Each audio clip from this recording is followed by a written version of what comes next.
ফুটপাত দখলকারীদের বিরুদ্ধে কড়া বার্তা দিলেন ডিএমপি কমিশনার হাবিবুর রহমান। ফুটপাত দখল করে কাউকে কোনো কার্যক্রম চালাতে দেওয়া হবে না বলে জানান তিনি। দুপুরে চলমান তাপপ্রবাহে সাধারণ মানুষের মধ্যে বিশুদ্ধ পানি ও ট্রাফিক কার্যক্রম পরিদর্শন শেষে এমন কথা বলেন তিনি।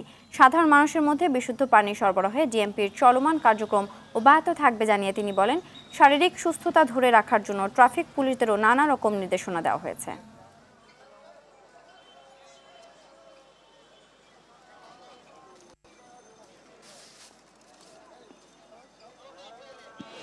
এই প্রচণ্ড যে হিট ওয়েভ, এর ভিতরে ট্রাফিক পুলিশ কিন্তু সবসময় মাঠে রয়েছে, কখনোই কিন্তু তারা মাঠ ছেড়ে যায়নি গরমের অজুহাতে। তো সেটির জন্য আমরা চেষ্টা করছি যাতে ট্রাফিক পুলিশের সদস্যরা সুস্থভাবে কাজ করতে পারে এবং ট্রাফিক চলাচল সম্পূর্ণভাবে যাতে সচল রাখতে পারে এবং আমাদের জনসাধারণের যাতে কোনো ধরনের ভোগান্তি না হয়।